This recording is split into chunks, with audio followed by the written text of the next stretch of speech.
আসিয়ানের বাণিজ্য ২০০৭ সালে আসিয়ানের ৪০তম প্রতিষ্ঠাবার্ষিকী এবং মার্কিন যুক্তরাষ্ট্রের সাথে কূটনৈতিক সম্পর্কের ৩০ বছর পূর্তি। ২৬ আগস্ট ২০০৭ সালে আসিয়ান বিবৃতি দেয় যে এটা ২০১৩ সালের মধ্যে চীন, জাপান, দক্ষিণ কোরিয়া, ভারত, অস্ট্রেলিয়া এবং নিউজিল্যান্ডের সঙ্গে তাদের সব মুক্ত বাণিজ্য চুক্তি সম্পন্ন করার লক্ষ্যে কাজ করে যাবে, যা ২০১৫ সালের মধ্যে আসিয়ানের অর্থনৈতিক সম্প্রসারণ শুরুর সঙ্গে সঙ্গতিপূর্ণ।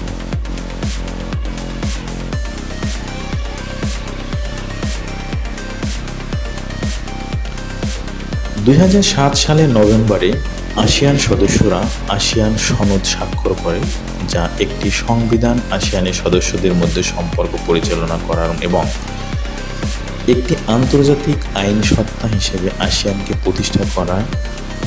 সেই একই বছরে পূর্ব এশীয় জ্বালানি নিরাপত্তার উপর সেবু ঘোষণায় আসিয়ান এবং ইউএসএ অন্যান্য সদস্যদের যেমন অস্ট্রেলিয়া, চীন, ভারত, জাপান, নিউজিল্যান্ড, দক্ষিণ কোরিয়া দ্বারা 15 জানুয়ারি 2007-এ সেবুতে স্বাক্ষরিত হয়, যা জ্বালানি নিরাপত্তার পক্ষে প্রচলিত জ্বালানি শক্তি বিকল্প খুঁজে বের করার সহায়ক।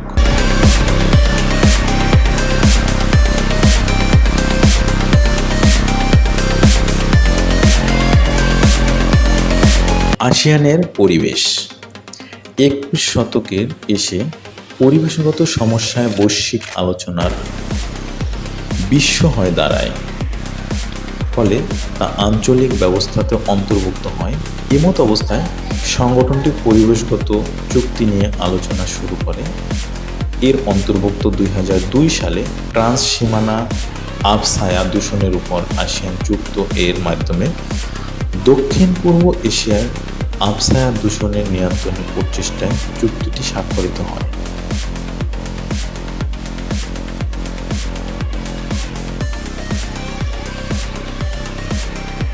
দুর্ভাগ্যবশত 2005 সালে মালয়েশিয়ার আবসায়া ও 2006 সালে দক্ষিণ পূর্ব এশীয় আবসায়া প্রাদুর্ভাবের কারণে চুক্তিটি ব্যর্থ হয়। সংগঠনটি দ্বারা পরিবর্তিত অন্যান্য পরিবেশগত চুক্তিসমূহের অন্তর্ভুক্ত পূর্ব এশীয় জ্বালানি নিরাপত্তার উপর সেবু ঘোষণা। 2005 সালে আসিয়ানের বন্যপ্রাণী কার্যকরণীয়করণের নেটওয়ার্ক এবং পরিচ্ছন্ন উন্নয়ন এবং জলবায়ুর উপর এশীয় প্রশান্ত মহাসাগরীয় অংশীদারিত্ব উভয় জলবায়ুর পরিবর্তনের সম্ভাব্য প্রভাবের প্রক্রিয়া।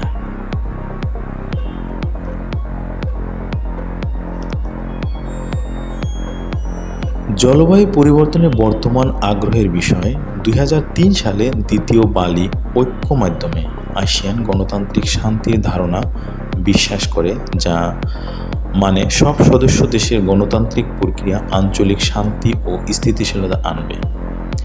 এছাড়াও অগণতান্ত্রিক সদস্য দেশ সব কিছুতেই সম্মতি হয়, যা সব সদস্য দেশের আকুলভাবে কামনা করে।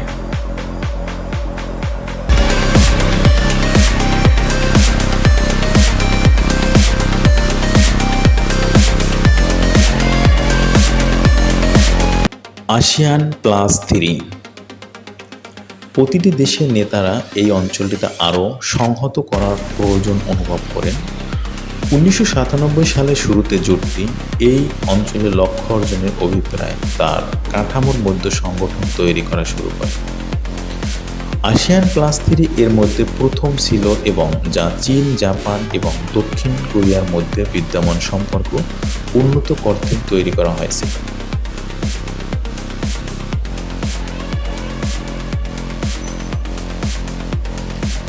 এরপরে আরও বৃহত্তম পূর্ব এশিয়ার সম্মেলন হয়, যাতে এই সব দেশের সাথে ভারত, অস্ট্রেলিয়া, নিউজিল্যান্ড, মার্কিন যুক্তরাষ্ট্র ও রাশিয়া ছিল।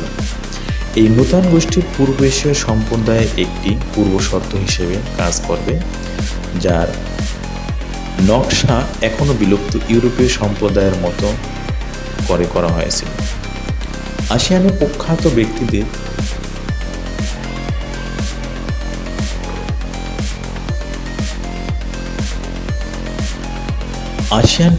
ব্যক্তিদের গোষ্ঠী তৈরি করা হয়েছিল, এই নীতির সম্ভাব্য সফলতা ও ব্যর্থতার অধ্যয়ন করা ও এর পাশাপাশি একটি আসিয়ান সনদ খসড়া তৈরির সম্ভাবনার জন্য 2006 সালে আসিয়ানকে জাতিসংঘের সাধারণ পরিষদে পর্যবেক্ষকের মর্যাদা দেওয়া হয়।